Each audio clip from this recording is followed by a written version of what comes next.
Hello everyone, welcome to my channel. Today I came with a subject with the research methods, and I think this subject is applicable for the education students as well as BCom students, BBA students as well as MBA students. So this is the first topic of this subject. What do you mean by research? General characteristics of the research and the general characteristics of educational research and the difference between action research and fundamental research. So I'm going to start this topic with the introduction only. What do you mean by research? Like, research consists of mainly two words. One is a re plus search.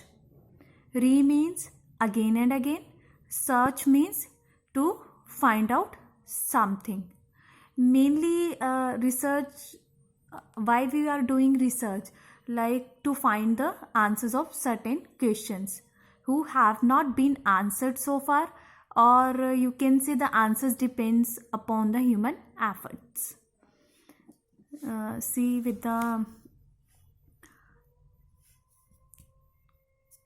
person which observes again and again, and it concludes one phenomena, which from phenomena he collected the data, analyzed the data, and finally he reached to the conclusion.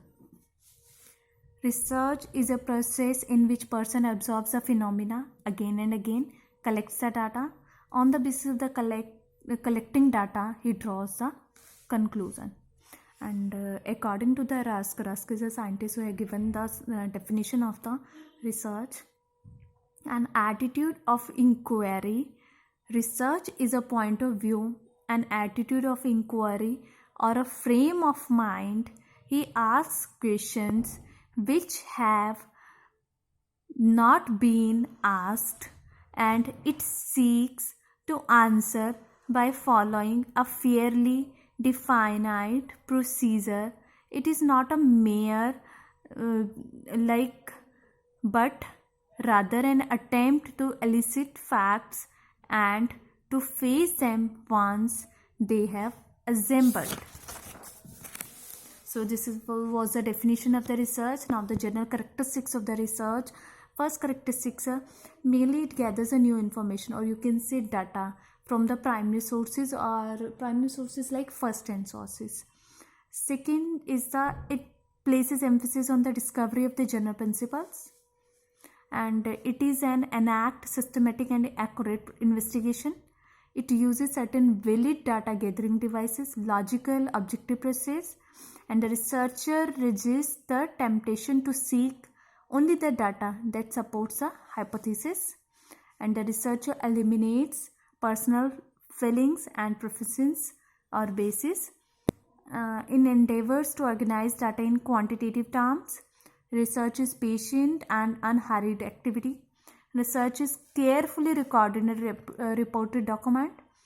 The researcher is willing to follow his procedures to the conclusion that may be unpopular. Conclusions and generalization are arrived very carefully and cautiously. These are the main characteristics of the research. Now the main characteristics of educational research. The very first characteristic is a sound philosophy is basis of research. See, according to the Rusk, in the application of the scientific procedure to education, a sound philosophy as well as a sound common sense must be invoked to same the scientific procedure from itself. Second is education research is based on insight and imagination.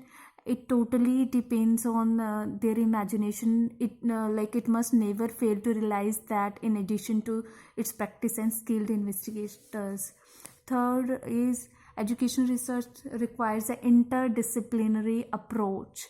Like, it is a study of the complex relationship of various facts. Fourth is educational research usually employs a deductive reasoning process. It commonly uses a method of description, explanation, sympathetic understanding method. And next is the educational research should come out of a desire to do things better. Like better education means better development or formulation of instruction. Sixth is that education research is not an exact as research in physical science. Like no two human beings have ever been found to be alike. No scientific investigation of human behavior, even those of so-called identical twins, have resulted in the findings of individual completely similar in structure or behavior. Seventh is educational research is not field of specialist only. Like according to the Redford, in sum, I believe that teachers in every country have the opportunity and the capacity to undertake some research. Next is educational research generally requires inexpensive materials. Next is educational research is based on subjectivity and physical phenomena may be known directly through sense. 10th is educational research is perhaps incapable of being dealt through empirical method. Like according to the Landberg, exact science tends to become increasing quantitative in its units, measures and terminology, while most of the matter of social science is quantitative and does not admit to quantitative statement. 11th is educational research is based on interdependence of causes and effect. See, in case of the social phenomena, the cause and the effect are interdependent and one stimulate the other. It becomes therefore very difficult to find as to what is the cause and what is its effect. The last is educational research cannot be mechanical process.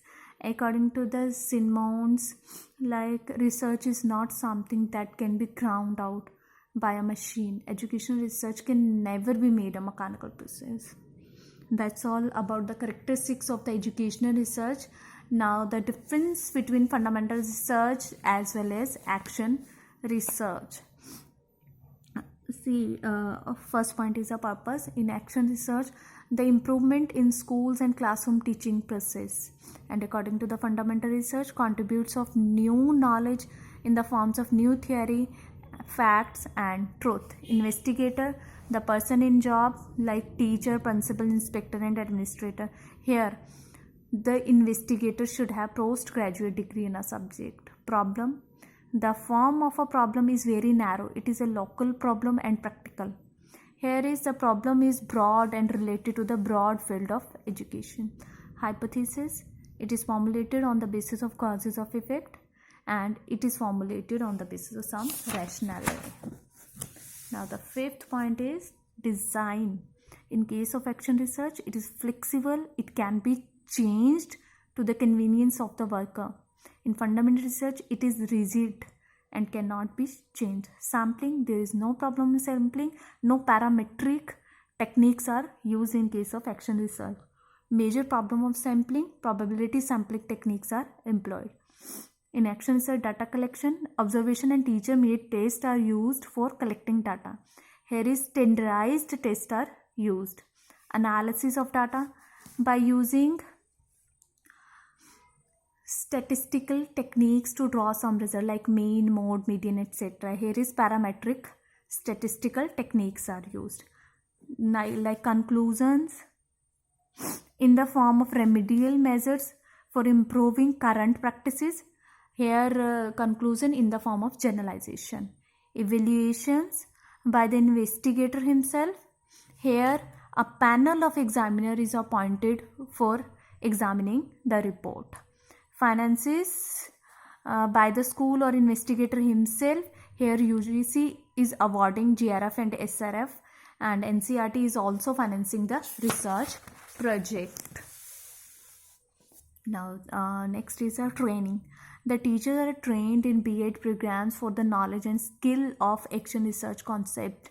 Fundamental, there is a compulsory paper of research method and statistics at M.ED, M.Phil level for the knowledge understanding of the research methodology.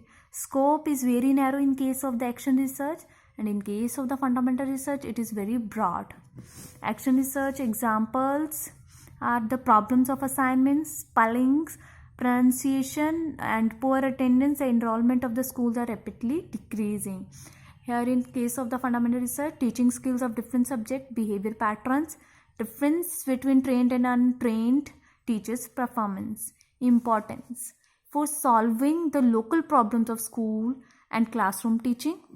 Here is answer the basic questions and contribute in the field of knowledge by solving the basic problems of education. That's all, my dear students.